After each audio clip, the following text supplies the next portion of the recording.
Police stumbled upon a hidden cabin nestled deep within the dense woods. What they discovered sent shockwaves through the entire department. Behind a carefully concealed wall, they found a young girl who had been held captive for 6 agonizing weeks. Before we begin, make sure to subscribe to the channel and comment where you're watching from. The autumn air hung crisp and cool over Maplewood as darkness settled across the small town, nestled among the dense forests of upstate New York. The community typically wound down early on weeknights, porch lights dimming one by one as residents retreated into the comfort of their homes. Officer John Smith checked his watch, 11:37, and suppressed a yawn as he guided the patrol car down the winding forest road. "Dispatch," said the hunter who called it in, "heard glass breaking," said Sarah Johnson from the passenger seat, her rookie badge still gleaming in the dashboard lights. The young officer had joined the force just 3 months ago, but her keen attention to detail had already impressed her more seasoned colleagues. John nodded, his weathered face betraying little emotion. "Probably just some teenagers looking for a place to drink, but we check everything in Maplewood." The hunting cabin came into view as they rounded a bend, a dilapidated structure with peeling paint and sagging eaves. Their flashlight beams cut through the darkness, revealing a broken window on the eastern side. Something about the place made the hair on Sarah's neck stand on end. "You feel that?" she whispered as they approached the porch. The veteran officer paused, his hand instinctively moving toward his holster. 23 years on the force had honed his instincts. "Yeah, something's not right." Inside, their flashlights revealed dust-covered furniture and cobwebs stretching across corners. The floorboards creaked beneath their careful steps as they moved through the main room. Nothing seemed disturbed except for the broken window. "Let's check the back rooms," John suggested, his voice unnaturally loud in the silence. That's when they heard it, so faint they almost missed it, a whimper barely audible coming from behind the far wall. Sarah froze, her eyes meeting her partner's. "Did you—" "Shh," he interrupted, tilting his head to listen. The sound came again, a muffled cry, desperate and human. Both officers rushed toward the wall, examining it closely. Sarah's flashlight revealed uneven boards, newer than the rest of the cabin's ancient wood. "Hello?" she called out. "Is someone there?" A frantic thumping answered her. Without hesitation, John grabbed a nearby fireplace poker and jammed it between the boards. Sarah joined him, pulling at the wood with her bare hands. Splinters dug into her fingers as they tore at the makeshift wall, the sound of cracking wood filling the cabin. A board gave way, then another. Their flashlights illuminated the darkness beyond, and suddenly there they were. Eyes. Wide, terrified human eyes peering back at them through the gap, blinking against the sudden light. "Oh my God!" Sarah gasped, redoubling her efforts to tear away the remaining boards. The eyes belonged to a girl, thin and pale, chained to a pipe in the hidden space. Recognition dawned on John's face as their flashlights fully illuminated her features. "Emily?" he whispered in disbelief. "Emily Brown."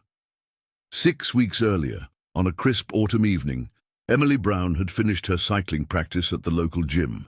The 14-year-old had stayed later than usual, working on her endurance training under Coach Robert Davis's watchful eye. At precisely 9:56 in the evening, she sent a text message to her mother, "Heading home now, love you." Mary Brown remembered staring at those words later, tracing them with her finger as if they might reveal some hidden clue. She had responded with a simple heart emoji, expecting to hear the familiar sound of the front door within 20 minutes. But Emily never arrived. By midnight, Mary and her husband Michael had already called everyone they could think of. Emily's friends, Coach Davis, even the night janitor at the gym, who confirmed seeing the teenager leave the building. The Browns drove through the quiet streets of Maplewood, their headlights cutting through the darkness as they called their daughter's name into the empty night. Officer John Smith took the missing persons report with a gravity that sent ice through Mary's veins. "Most teens turn up within 24 hours, he had said, his tone carefully measured. "But we'll start looking right away." By dawn, search parties had formed at the community centre. Neighbours who had only exchanged casual greetings for years now stood shoulder to shoulder, clutching maps of the area and bottles of water. The morning fog hung low over the trees as they spread out across town. It was a retired teacher who found Emily's bicycle just after 9 in the morning. The two-wheeler lay on its side near Willow Creek, the front wheel still spinning lazily as if recently abandoned.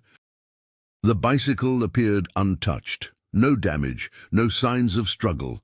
Emily's backpack remained strapped to the rear rack, her water bottle still half full. But what sent a chill through the search party were the deep tire tracks in the soft earth nearby. They veered away from the main path, cutting through the underbrush toward the deeper woods where few in Maplewood ever ventured. Detective Paul Martin photographed the tracks before they could be disturbed, noting their unusual tread pattern.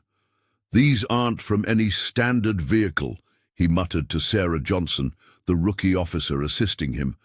"Custom tires, possibly aftermarket." As news spread through Maplewood, the town's atmosphere transformed. Doors that had been routinely left unlocked were now bolted shut. Children were kept indoors. At the Brown household, reporters gathered on the front lawn, while inside, Mary clutched her daughter's favorite sweater, and Michael stared silently at his phone, willing it to ring. Whispers began to circulate about Coach Davis's demanding training sessions, about strangers spotted at the edge of town, about old grudges and secret jealousies. In the absence of answers, suspicion became Maplewood's new currency, and no one was immune. Emily Brown had always been the kind of girl who set her alarm 30 minutes early to practice her cycling drills before school. Her teammates often marveled at how she could spot the tiniest details, a loose chain, an uneven tire pressure, that might affect their performance.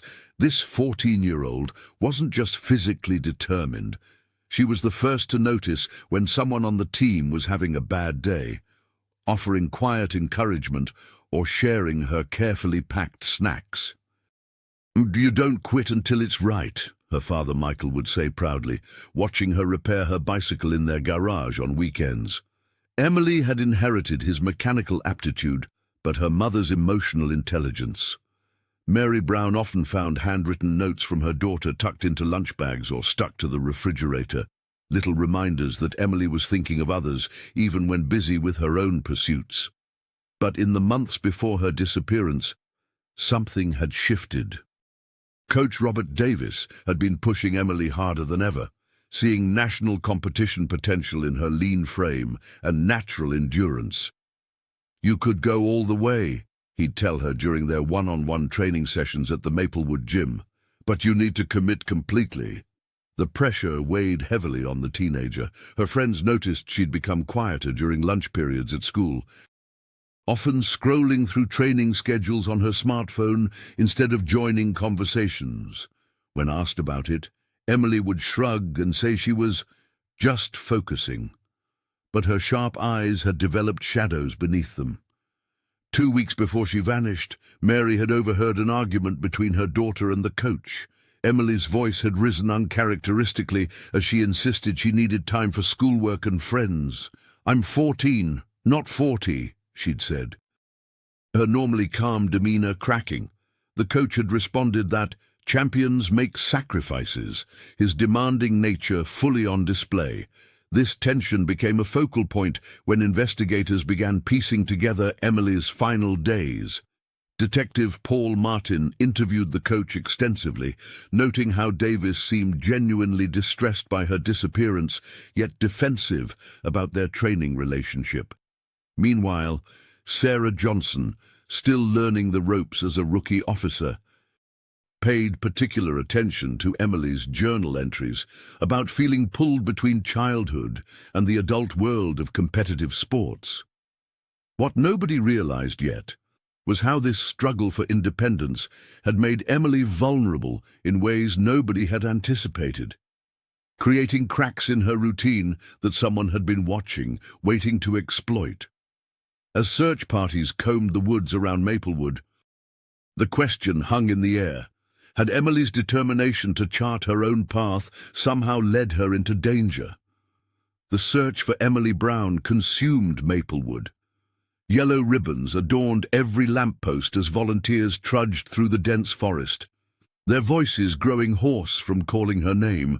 The morning fog clung to the trees, swallowing their desperate pleas as they moved in organized lines through the underbrush.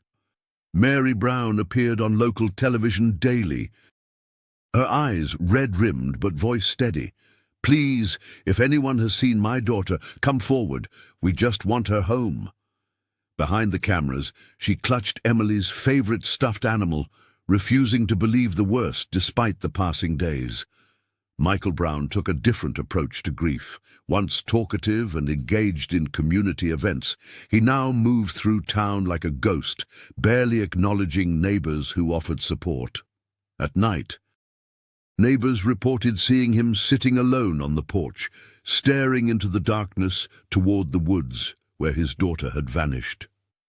"He's taking it hard," John Smith explained to his rookie partner after attempting to update the Browns. "Some parents channel everything into action like Mary, others shut down." The investigation shifted dramatically when forensic teams discovered unusual tire tracks near Willow Creek, just yards from where Emily's bicycle had been abandoned. The distinctive tread pattern matched only 3 vehicle models sold in the region, and one of them belonged to Robert Davis. "We need to look at everyone close to Emily," Detective Paul Martin announced at the morning briefing, including her coach. When officers visited Davis's home, the coach appeared nervous, fidgeting with his keys. "I was home grading fitness assessments that night," he insisted. The search of his garage yielded something that sent whispers through the department. A cycling helmet, similar to the one Emily had been wearing, tucked behind garden tools. "It's not what you think," Davis protested as Sarah Johnson bagged the evidence. "That belongs to—" Word spread through Maplewood like wildfire. Parents who had entrusted their children to Davis for years suddenly viewed him with suspicion. The high school principal placed him on administrative leave pending investigation.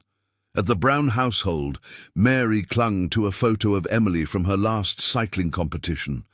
Robert pushed her hard, but he believed in her. "I can't imagine." Her voice trailed off as Michael paced the kitchen, his silence more damning than words. "We're following every lead," John Smith assured them, though his eyes betrayed uncertainty. "The tire tracks and helmet are significant, but we're still building the case." As darkness fell over Maplewood that evening, volunteers reluctantly suspended another day's search. The woods held their secrets tight, while a town desperate for answers began pointing fingers at the man who had coached their children for over a decade. Detective Paul Martin leaned back in his creaking office chair, studying the evidence board with narrowed eyes.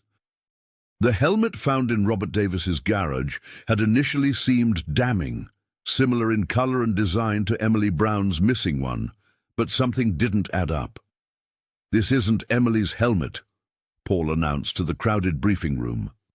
His colleagues exchanged skeptical glances.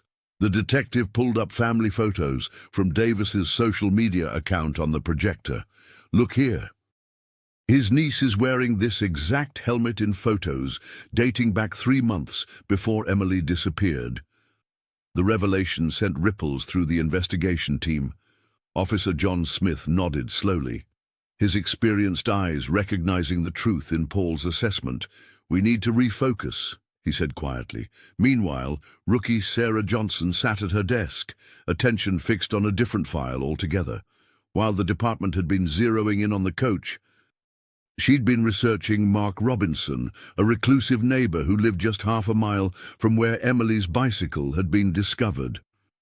"There's something about this guy," Sarah told her mentor, spreading out her notes. Robinson had moved to Maplewood 4 years ago and kept largely to himself. His background check showed nothing alarming, a former utility worker with no criminal record, but several residents had reported seeing his van parked near trailheads at odd hours. "He knows those woods better than anyone," she continued, and 3 separate witnesses mentioned seeing him watching the high school track team practice from his vehicle. John considered her evidence carefully. "What else do we have on him?" Sarah pulled out a map of Willow Creek. "His property backs up to the Eastern Forest Trail, and look at this." She pointed to a notation. "He reported a break-in 6 months ago, claimed someone stole camping equipment, but never followed up when officers tried to get details." The rookie officer had also discovered Robinson had lost his daughter in a car accident 7 years earlier. The girl had been 13, close to Emily's age. Since then, he'd lived alone, working odd jobs and spending increasing amounts of time in the forest. "It might be nothing," Sarah admitted, but his behavior changed right after Emily vanished. His neighbors say he's been coming and going at strange hours, and he suddenly installed blackout curtains on his basement windows. Paul Martin joined them, examining Sarah's research with growing interest. "Those tire tracks by the creek," he mused. "Did anyone compare them to Robinson's van?" Sarah shook her head. "Not yet. The focus has been on Coach Davis." "Let's change that," John decided, impressed by his protégé's thoroughness. "We need to take a closer look at Mark Robinson." The thermal imaging drone hummed above the dense canopy of Maplewood's forest, its sensors probing the darkness below. Sarah Johnson had insisted on this search method despite budget concerns, convinced that conventional methods were missing something crucial in Emily Brown's disappearance. "There!" Sarah pointed at the monitor, her finger tracing a faint orange glow nestled between the trees. "That's not wildlife, John. It's too stationary." Officer John Smith nodded, his experienced eyes narrowing at the display. "Could be our break. Let's mobilize a team." By dawn, a search party of 6 officers and volunteers trudged through the undergrowth, following GPS coordinates to the heat signature's location. Detective Paul Martin led the group, his face betraying the fatigue of 3 weeks searching for the missing teenager. What they found was disappointing. A small clearing with trampled vegetation and the remnants of a campfire, its ashes long cold. Empty food wrappers scattered nearby suggested someone had been there recently, but no sign of Emily. "Probably just hikers," one officer muttered, kicking at the burned logs. Sarah refused to accept this conclusion. She photographed tire impressions barely visible in the soft earth, similar to those found near Willow Creek, where Emily's bicycle had been discovered. "We should expand the search radius," she suggested, but resources were stretched thin, and the team returned to town empty-handed. The Browns waited anxiously at home for news. Michael paced silently while Mary clutched her daughter's favorite sweater, hope dimming in her eyes with each passing day. 24 hours later, everything changed. A utility worker checking power grid anomalies contacted the station with puzzling information. "We're seeing electricity draw from a line we decommissioned 2 years ago," he explained to John over the phone. "Someone's tapped into it illegally. It's out near the old Westridge hunting grounds." Sarah immediately connected the dots. "That's less than a mile from yesterday's search area," she told her mentor, excitement rising in her voice. "Someone's living off-grid out there." The rookie officer pulled up satellite imagery of the area, identifying an old access road that didn't appear on newer maps. What if the campfire was just a decoy? What if whoever took Emily is hiding somewhere deeper in those woods? John Smith contacted Detective Martin, who authorized a small reconnaissance team. As they prepared their equipment, Sarah reviewed Mark Robinson's file again. The quiet neighbor had mentioned working for the power company years ago during preliminary questioning. He would know how to splice into abandoned lines. She whispered to herself, pieces falling into place. He would know exactly which ones were no longer monitored regularly. The connection was tenuous but compelling, a thread of hope in a case growing colder by the day. As darkness fell over Maplewood, the team prepared to follow that mysterious power line deep into the forest. Unaware they were hours away from uncovering the truth behind Emily's disappearance. The utility cable snaked through the underbrush like a lifeline, guiding Officer John Smith and Sarah Johnson deeper into the forest than any search party had ventured before. Thorny branches clawed at their uniforms as they followed the illegally spliced power line, their flashlights cutting through the evening mist. "Something's not right," Sarah whispered, her rookie instincts proving sharper than many veterans on the force. Someone's gone to a lot of trouble to hide this connection. The cabin materialized before them like something from a nightmare, a decrepit hunting shelter that looked abandoned at first glance. Its weathered logs were green with moss, the roof sagging dangerously at one corner. But unlike truly abandoned structures, this one hummed with hidden life. John Smith approached cautiously, 20 years of police work evident in his measured movements. "Smell that?" he asked, his voice barely audible. The air carried the unmistakable scent of damp wood, rusted metal, and something sour, human fear and confinement. Through gaps in the boarded windows, they caught glimpses of an orange glow, an electric heater working against the autumn chill. Sarah radioed their position while John drew his service weapon. Neither spoke the name that hung between them: Emily Brown. The door's hinges protested as they entered, revealing a Spartan interior that seemed deliberately ordinary. A threadbare couch, a small table with mismatched chairs, empty food containers neatly stacked. But the experienced officer immediately noticed the wall that didn't quite align with the cabin's exterior dimensions. "There," Sarah pointed, noticing a nearly invisible seam running from floor to ceiling. What appeared to be a solid wall was actually a carefully constructed partition. John pressed his ear against the wood. "Hello? Is anyone in there?" The silence that followed lasted 3 heartbeats before a faint sound, perhaps a whimper or a shifting body, came from beyond. "Stand back!" he commanded, holstering his weapon and bracing his shoulder against the false wall. The rookie joined him, and together they pushed until nails screamed and wood splintered. The narrow space revealed behind the partition contained only a dirty mattress, a plastic bucket, and 14-year-old Emily Brown. The teenager was chained by her ankle to an exposed pipe, her once athletic frame now gaunt and pale. Her brown hair hung in matted clumps around a face hollowed by 6 weeks of captivity. But what struck Sarah most were Emily's eyes, bloodshot and sunken, yet burning with a fierce determination that captivity hadn't extinguished. Those eyes locked onto her rescuers with a mixture of terror and desperate hope. "Emily," Sarah said gently, kneeling beside the girl, "we're police officers. You're safe now." As John radioed for medical support and backup, the rookie officer carefully wrapped her jacket around Emily's trembling shoulders. The teenager's fingers clutched the fabric like a lifeline to the world she'd been torn from 6 long weeks ago.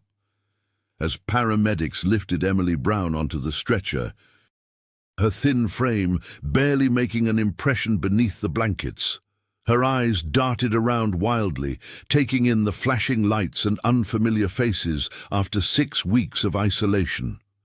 John Smith watched as the medical team worked, his weathered face showing relief tinged with anger at what the 14-year-old had endured. "We need to document everything," he instructed Sarah Johnson, who was already pulling on evidence gloves. The rookie officer nodded. her determination evident as she began methodically photographing the cramped space behind the false wall. The cabin yielded disturbing insights into Emily's captivity. Scattered across the floor were empty food wrappers, mostly protein bars and dried fruit packages, carefully rationed to keep her alive but weak. A plastic jug for water sat in the corner, its contents murky and metallic-smelling. Sarah bagged each item, her hands steady despite the horror each object represented. Detective Paul Martin discovered a battered composition notebook beneath a thin mattress. Flipping through its pages revealed meticulously written schedules and bizarre routines. 7 a.m. Recite morning prayer. 7:15 a.m. Remember family vacation to lake. The entries became increasingly disturbing, detailing how Rebecca should behave and think. "Who's Rebecca?" Paul asked, showing the notebook to his colleagues. The answer came when John found a photograph tucked between the wallboards. It showed Emily, but with "Rebecca Robinson, my daughter," scrawled on the back in shaky handwriting. "Mark Robinson," Sarah whispered, recalling the quiet neighbor she'd been suspicious of. "He lost a daughter years ago." Back at the Maplewood police station, the team assembled their evidence against Robinson. His van, impounded earlier that day, revealed damning proof. A newly installed headlight still had the receipt tucked in the glove compartment, dated just 1 day after Emily disappeared. "The tire treads match what we found by Willow Creek," John confirmed, comparing photographs. "And look at this." He pointed to a strand of brown hair caught in the vehicle's rear door hinge. "Lab will confirm, but I'd bet anything it's Emily's." Most telling was the utility worker ID badge found under the driver's seat. Robinson's former occupation explained how he'd managed to splice into the abandoned power line, providing electricity to the remote cabin without detection. Mary and Michael Brown waited anxiously in the station's family room, clinging to each other for the first time in weeks. When Paul entered with confirmation of Robinson's arrest, Michael broke down, his stoic facade finally crumbling. "He won't hurt anyone else," the detective assured them. Though he knew the real healing had only just begun. The interrogation room fell silent as Mark Robinson's past unraveled before Detective Paul Martin's eyes. Records revealed the devastating truth. Robinson had lost his daughter, Lily, in a drowning accident 7 years earlier. The girl had been 14, the same age as Emily Brown. He wasn't just holding her captive, Paul explained to John Smith and Sarah Johnson. He was trying to resurrect his daughter through Emily. Sarah shuddered, remembering Emily's haunted eyes when they'd broken through that wall. "That explains the photograph we found, the one with the different name." The psychological evaluation confirmed their suspicions. Robinson had suffered a complete break from reality following years of unprocessed grief. His wife had left him shortly after Lily's death, unable to bear his increasing detachment from reality. Alone with his pain, the former utility worker had constructed an elaborate fantasy where his daughter was still alive. Emily, now recovering at Maplewood General Hospital, provided chilling details of her captivity. Her voice trembled as she described how Robinson would call her Lily and fly into rages when she insisted on her real name. "He made me follow this weird schedule," she told Sarah, who had been visiting her daily. "Wake up at 6:15 exactly. Breakfast had to be arranged in a specific way, then reading for 2 hours, always the same books." The battered notebook found in the cabin contained these routines, meticulously documented in Robinson's shaky handwriting. Investigators discovered they matched Lily's daily schedule from years before, preserved like a sacred text. "The most terrifying part," Emily continued, twisting the hospital blanket between her fingers. "It was when he'd talk about before the accident. He'd say things like, "Remember when we went fishing at the lake?" Or, "Your mother will be home soon." It was like he truly believed I was someone else. Mary Brown wept silently as she listened from the doorway. The realization that her daughter had endured not just physical captivity, but psychological torment was almost unbearable. Michael Brown, standing stoically beside his wife, finally broke his silence. "Did he hurt you?" The unspoken question hung heavy in the air. Emily shook her head. "Not physically. He was gentle, in a creepy way. Said he'd protect me better this time." She paused, her sharp eyes focusing on a distant point. I think in his mind, he was saving his daughter from drowning all over again. The case files would later note that Robinson had created an elaborate fantasy world, a second chance to be the father he believed he'd failed to be. His grief had twisted into a delusion so powerful it had consumed both his life and nearly destroyed Emily's. Maplewood's tranquility shattered like glass when news of Emily Brown's rescue broke. The small upstate New York community, once known for its autumn fair and close-knit neighborhoods, became the epicenter of a national media frenzy. News vans lined the quiet streets, and reporters with microphones ambushed residents for any scrap of information about the 14-year-old survivor and her captor. Mary and Michael Brown retreated behind drawn curtains as their private nightmare became public spectacle. Journalists dissected their family photos, their marriage, their parenting, all while speculating about Emily's ordeal in sensationalized prime-time specials. The couple, already strained by weeks of anguish, now faced the additional burden of protecting their daughter from the relentless spotlight. "They're calling every 5 minutes," Mary whispered to her husband one evening, her fingers trembling as she unplugged the home phone. "How are we supposed to help her heal when they won't leave us alone?" Meanwhile, Robert Davis watched his career and reputation crumble before his eyes.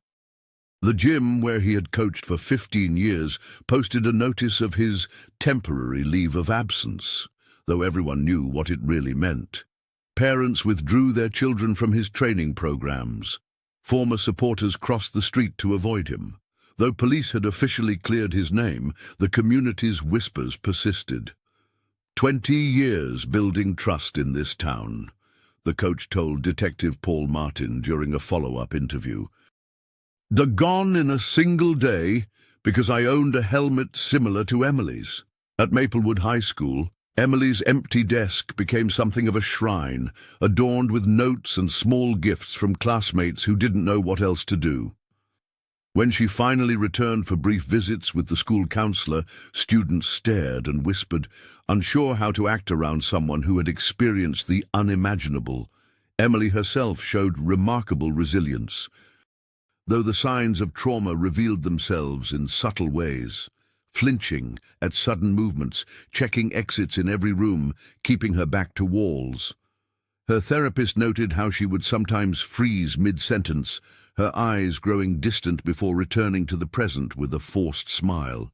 "I just want things to be normal again," she told Sarah Johnson during one of the officer's unofficial check-ins. The rookie who had become the hero of her rescue was now one of the few people Emily truly trusted. But normalcy remained elusive as the town struggled to process what had happened within its borders. The revelation that Mark Robinson, a man who had lived among them for years, could harbor such darkness forced everyone to question their sense of security and community. Behind locked doors, parents held their children closer, and the woods that surrounded Maplewood no longer seemed quite so inviting. Detective Paul Martin stood in the evidence room, methodically dismantling what had once seemed like damning proof against Robert Davis. The helmet that had sparked such fierce suspicion now sat innocuously on the metal table, tagged and documented. Paul shook his head, remembering how quickly the town had turned against the coach. "It's definitely not Emily's," he explained to Sarah Johnson, who leaned against the doorframe. "The wear patterns don't match her cycling style, and we've confirmed through family photos it belongs to his niece, just as he claimed. Sarah nodded, her rookie status belied by the sharp intuition that had kept her focused on Mark Robinson from the beginning. The GPS logs from Coach Davis's phone put him at his sister's house that night anyway, she added. He was helping her install shelves until nearly midnight. What had seemed like solid evidence against Robert was crumbling under proper investigation. The coach had been vilified, his reputation in Maplewood shattered by whispers and sideways glances. Parents had pulled their children from his training sessions, and the gym had placed him on administrative leave. Meanwhile, Mark Robinson's carefully constructed alibi was unraveling thread by thread. His claim of being at a late movie showing fell apart when ticket records showed he'd purchased but never scanned his ticket. The gas station receipt he'd produced had been from the following morning, not the night of Emily's disappearance. "The tire replacement is what bothers me most," Paul said, spreading photographs across the table. "Who changes perfectly good tires right after winter? Most people wait until they're worn." Sarah picked up one of the images. He knew those distinctive treads could connect him to the scene. The timing is too convenient, 3 days after Emily vanished. The van itself had yielded more evidence once they knew what to look for. Microscopic fibers matching Emily's cycling jacket were found embedded in the vehicle's carpet. The newly installed headlight, which Robinson claimed had been damaged by a deer, showed no impact damage to the surrounding frame. "He planned it carefully," Paul concluded.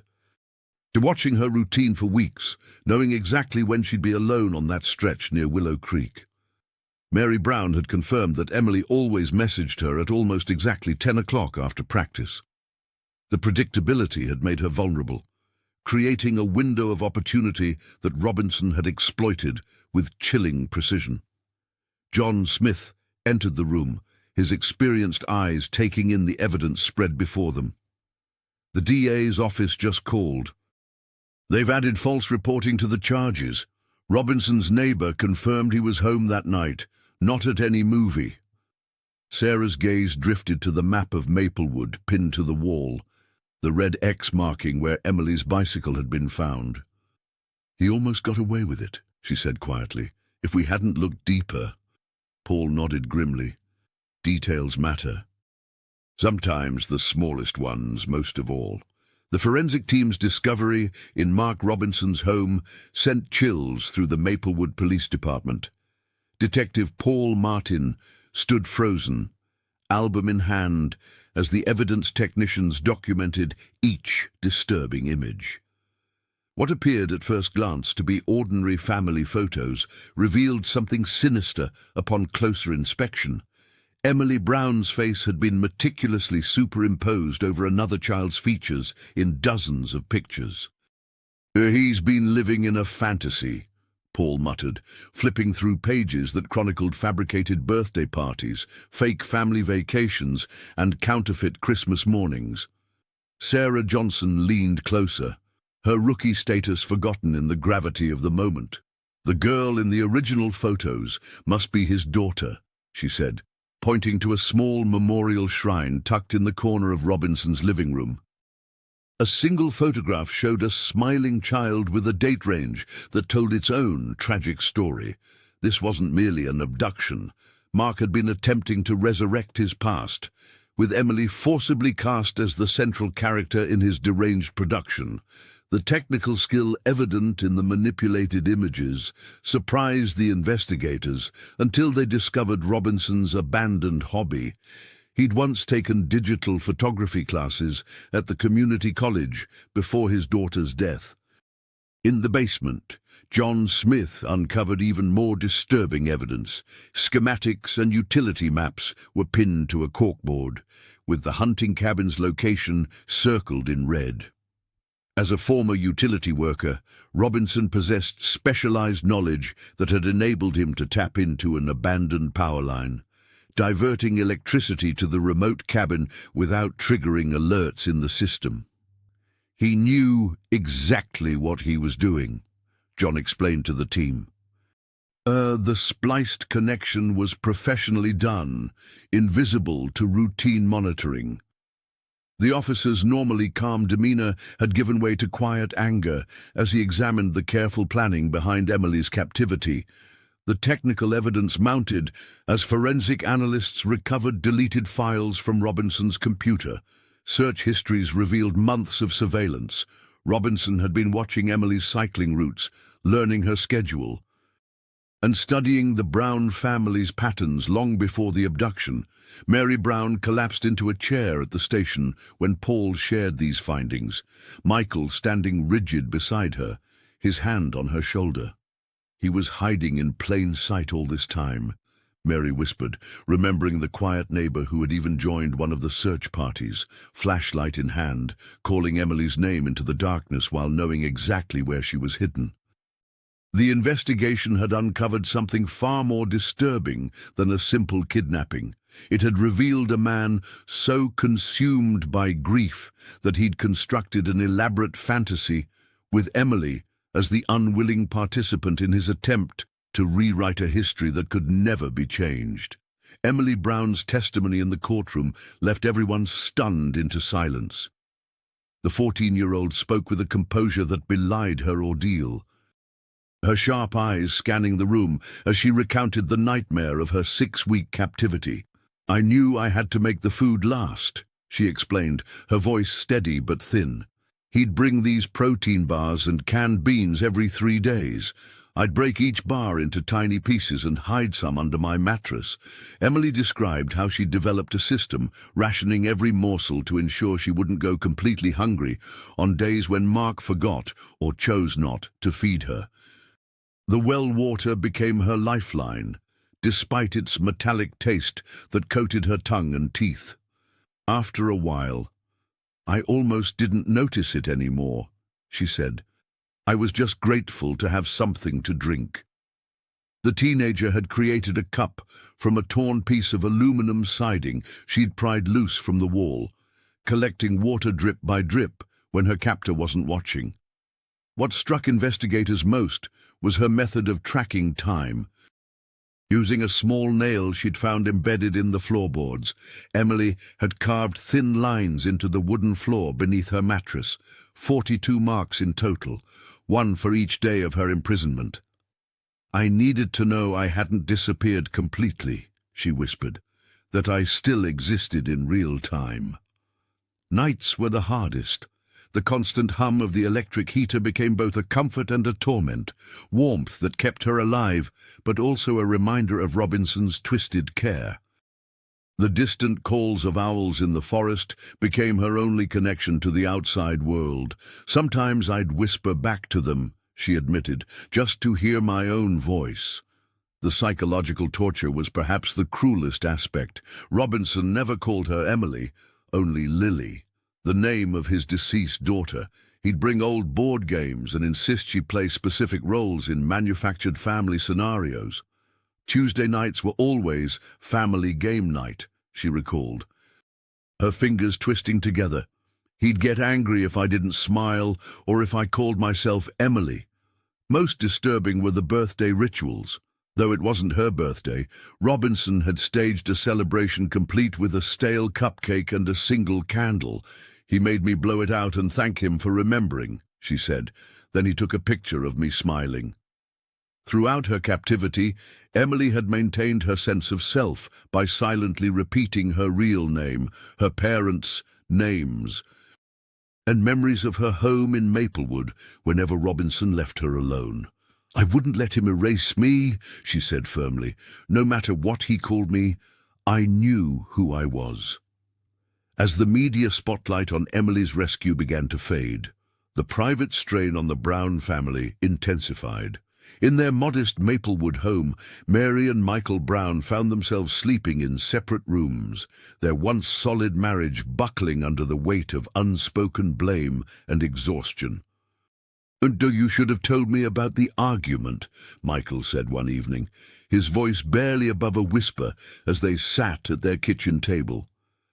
"The revelation had come during a police interview," Emily had stormed out of practice after Robert Davis criticized her performance just days before her disappearance. Mary's hands trembled around her coffee mug. I was afraid they'd focus on Robert instead of finding her. You know how this town gossips. The secret had festered between them. Along with others, Michael's increasing reliance on alcohol to sleep, Mary's panic attacks she hid from everyone. Their counselor had warned them this was common for parents of trauma survivors, but understanding didn't ease the pain. The bedroom walls in their home seemed paper-thin now, with Emily's nightmares echoing through the hallway most nights. Meanwhile, at the Maplewood Police Department, Sarah Johnson found herself navigating unexpected attention. The rookie officer, who had once been relegated to coffee runs, was now fielding questions from senior officers about her investigative process. I just couldn't shake the feeling about those power readings, she explained to John Smith as they reviewed case files. Her persistence in tracking the unusual electricity usage in that section of forest had been the breakthrough they needed. When utility records showed power being drawn from an abandoned line, Sarah had insisted on revisiting the area with thermal imaging equipment. Sometimes the best detective work comes from the quietest voices, John told her. A rare compliment from the veteran officer who had initially dismissed her theories. The department chief had formally recognized Sarah's contribution during the morning briefing, presenting her with a commendation that now sat awkwardly on her desk. She found more satisfaction in the small thank you card Emily had sent. Decorated with careful drawings of sunflowers, Paul Martin, who had initially focused on other suspects, acknowledged his oversight. Johnson saw what the rest of us missed, he admitted to colleagues. Sometimes experience blinds us to the obvious. For Sarah, the case had changed everything. Her apartment wall now featured a map of Maplewood with the cabin location marked, a reminder that evil could hide in plain sight, and that sometimes salvation comes from noticing what others overlook. As autumn settled over the small town, the Browns continued their fragile healing, while Sarah Johnson embraced her new reputation, not as a rookie, but as the officer who brought Emily home. The First Presbyterian Church of Maplewood became the epicenter of the town's collective grief. Every Wednesday and Sunday evening, Pastor Williams led candlelight vigils that drew crowds spilling onto the lawn. Mary Brown attended once. Standing in the back, her face partially hidden beneath a scarf, but the whispers that followed her proved too much to bear. "Some sins must be forgiven," the pastor would say, his voice echoing through the wooden rafters, "even those that seem unforgivable." But many congregants disagreed vehemently. The Hendersons, whose daughter had been on Emily's cycling team, stopped attending altogether when they heard talk of praying for Mark Robinson's soul. The moral divide deepened when details of Robinson's psychiatric evaluation leaked. His history of untreated trauma following his daughter's death sparked uncomfortable conversations about mental health resources in their community. The town council meetings, once focused on mundane matters like parking regulations, now erupted into heated debates about security, surveillance, and the responsibilities of neighbors to report suspicious behavior. "And I always knew something was off about him," claimed Doris Miller at the beauty salon, though she had previously brought Robinson cookies every Christmas. Friendships dating back decades fractured as people took sides, questioning who might have prevented the tragedy if they'd only paid closer attention. Sarah Johnson found herself unexpectedly thrust into these conversations. The rookie officer became both celebrated and scrutinized, with some praising her persistence, while others questioned why the police hadn't found Emily sooner. John Smith tried to shield his mentee from the worst of it, reminding her that small-town politics had always been vicious.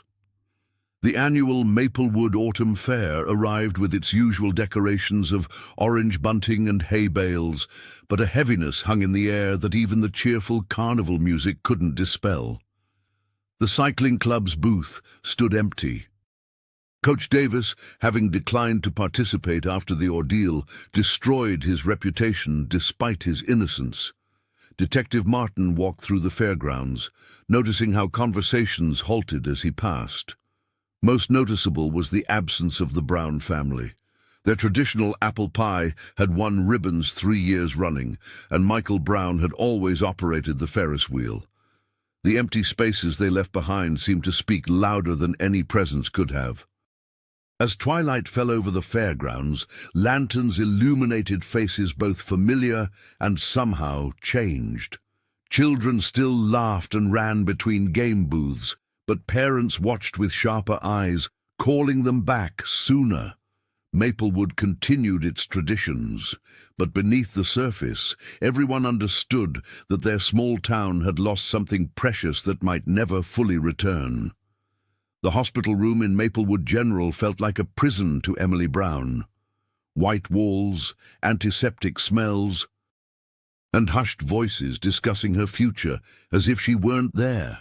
3 weeks after her rescue from that nightmare cabin, her physical wounds were healing, but the invisible ones remained raw and throbbing.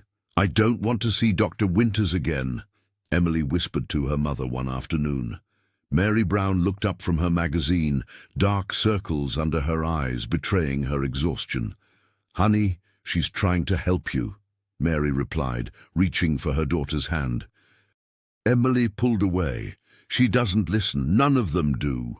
The 14-year-old turned toward the window, where autumn leaves spiraled down from trees that reminded her too much of the woods where she'd been held.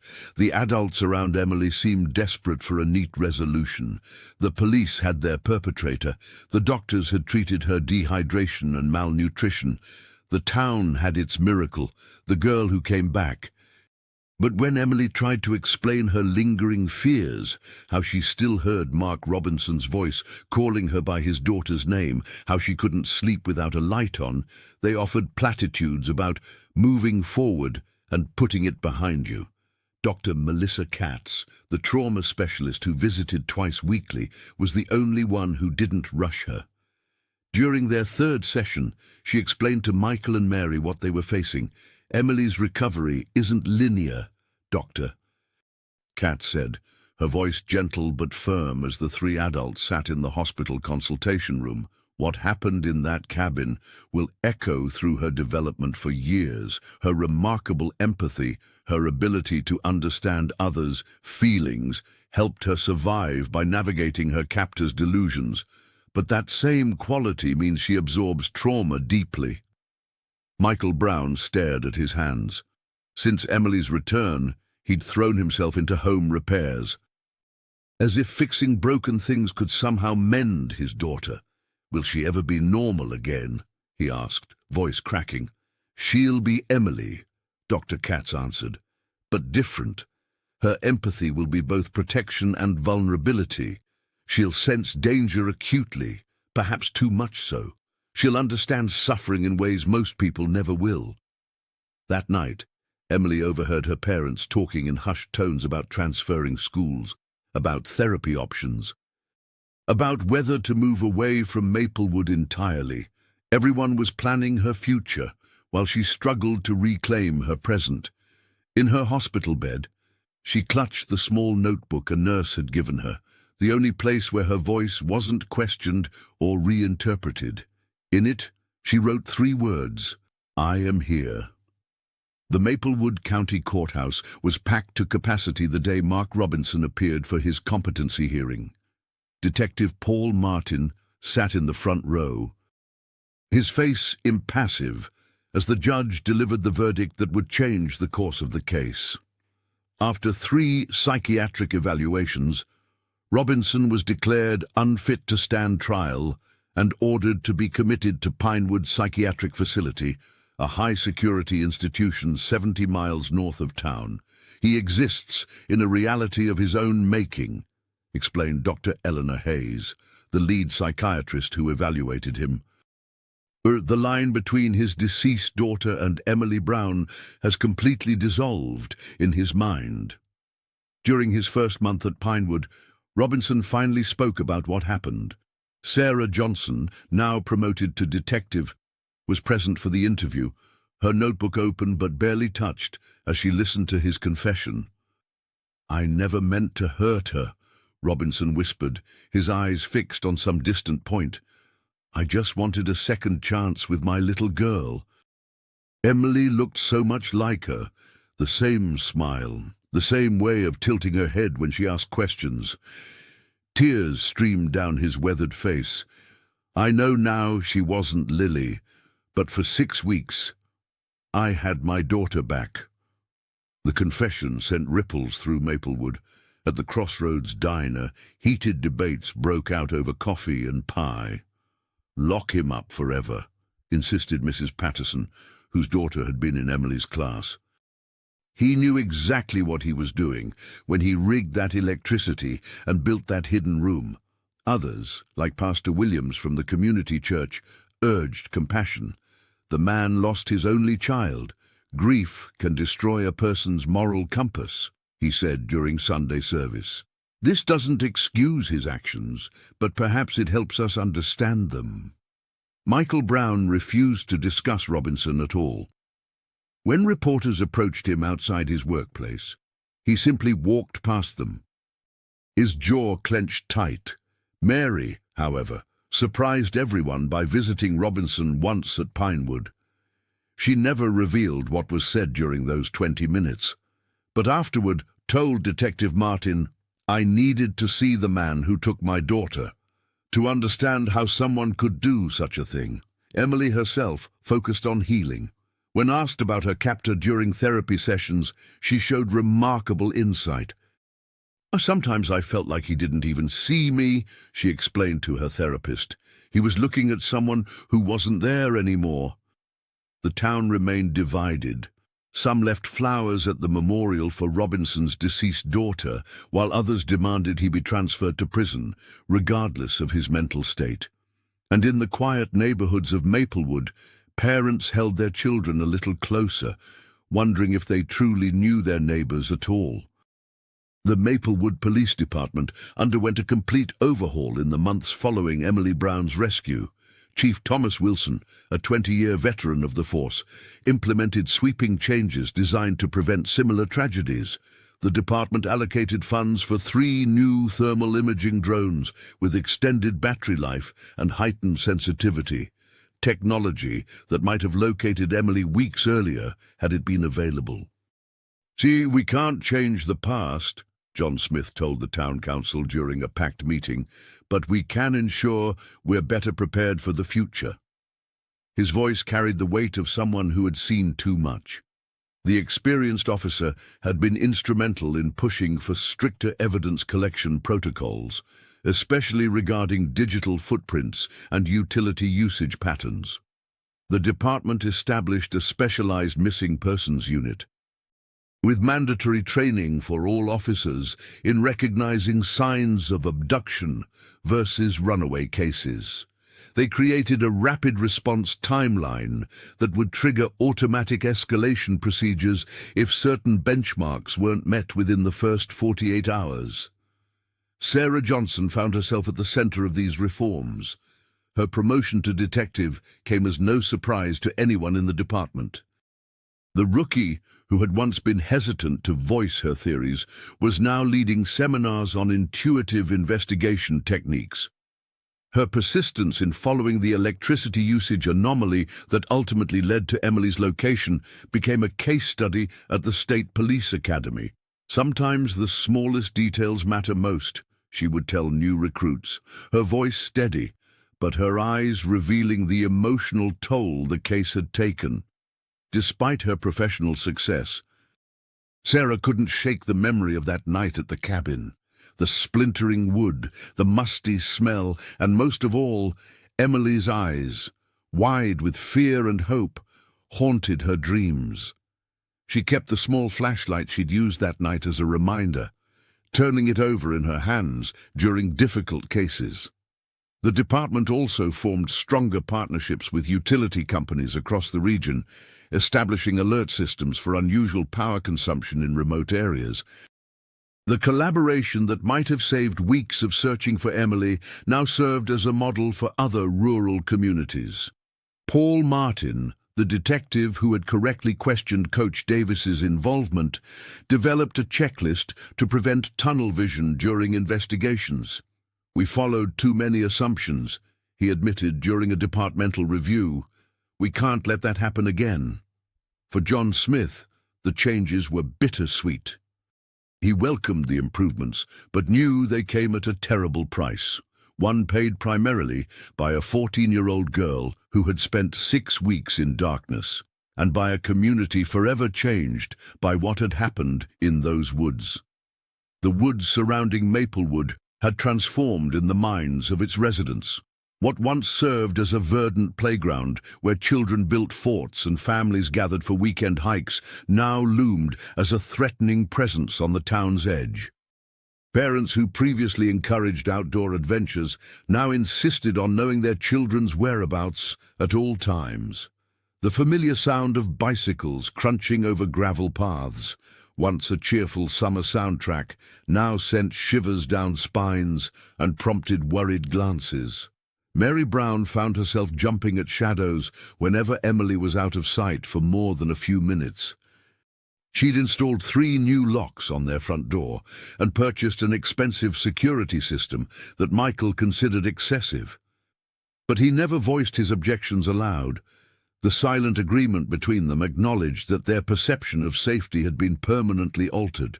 "I don't want her riding alone anymore," Mary whispered one evening, watching through the kitchen window as Emily sat motionless on the back porch swing. The town itself seemed to hold its breath. Neighbors who once waved casually now engaged in lengthy conversations, their eyes constantly scanning for anything unusual. The local sporting goods store reported record sales of pepper spray and personal alarms. At the elementary school, teachers noticed children drawing fewer pictures of the forest and more of houses with giant locks. Yet amidst this collective anxiety, Emily Brown displayed a quiet determination that surprised even her therapist. 3 months after her rescue, she asked her father to accompany her to Willow Creek, the last place she had been before her abduction. "Are you sure?" Michael asked, his voice cracking slightly. It was the most he'd spoken in weeks. Emily nodded, her sharp eyes focused on something distant. "I need to see it again, on my terms." Their first visit lasted only 5 minutes. Emily stood at the creek's edge, her hands trembling as she listened to the water's gentle movement. Michael remained a few steps behind, ready to whisk her away at the first sign of distress. The following week, they stayed for 15 minutes. By the 6th visit, Emily brought a sketchbook and sat on a boulder, drawing the landscape with deliberate strokes. Sometimes she would pause, close her eyes, and take deep breaths, techniques her therapist had taught her for reclaiming control. "The creek didn't hurt me," she explained to Sarah Johnson when the officer stopped by to check on the family. "I won't let him take this place from me, too." The woods would never again be what they once were for Maplewood, but watching Emily's cautious steps toward reclaiming pieces of her former life gave the town a different kind of hope, one built not on innocence, but on resilience. The moment Emily Brown was wheeled out of the ambulance, Mary's world narrowed to a single point of focus. Her daughter, alive, breathing, returned. The crowd of officers, medical personnel, and neighbors blurred into insignificance as mother and child locked eyes across the hospital parking lot. No words could capture what passed between them. Mary's trembling arms enveloped Emily, both of them collapsing into each other as 6 weeks of terror and longing dissolved into tears. Michael stood nearby, his stoic facade finally cracking as he joined their embrace, his shoulders shaking with silent sobs. "I knew you'd find me," Emily whispered, her voice hoarse but determined. It was the first of many moments when the teenager's resilience would astonish everyone around her. The physical wounds healed faster than expected, the malnutrition, dehydration, and rope burns from the chains. But the psychological scars ran deeper. Emily would wake screaming, convinced she was back in that narrow space behind the cabin wall. Some nights, she'd insist on sleeping with her bedroom door open, a nightlight burning until dawn. Yet in true Emily fashion, she refused to be defined by what happened. 3 months after her rescue, she returned to the creek where her bicycle had been found. Sarah Johnson accompanied her. The rookie officer had become something of a guardian angel, checking in regularly and teaching Emily self-defense techniques. "I'm taking it back," Emily explained when her mother questioned the creek visits. "Every place he stole from me." Maplewood itself was healing, though changed forever. Parents who once let children roam freely now tracked their movements with smartphone apps. The hunting cabin had been demolished, but everyone knew exactly where it had stood. That spot in the woods remained eerily empty even during hunting season. John Smith retired the following spring, citing the case as both his proudest achievement and his heaviest burden. At his retirement ceremony, he handed his badge to Sarah, who'd been promoted to detective following her pivotal role in Emily's rescue. Mark Robinson remained institutionalized, a hollow shell of a man who still asked about his daughter during psychiatric evaluations. The Browns chose never to speak his name. On the 1-year anniversary of Emily's return, the family planted a young maple tree in their front yard, not as a reminder of trauma, but as a testament to growth and resilience. As Mary watched her daughter carefully patting soil around the sapling's roots, she recognized that while the shadows of that terrible time would never fully disappear, neither would the fierce light of survival that now burned within Emily. The mist still crept through the forests of Maplewood each autumn evening, but it no longer carried only fear. It also whispered of courage, of homecoming, of wounds that heal imperfectly but heal nonetheless.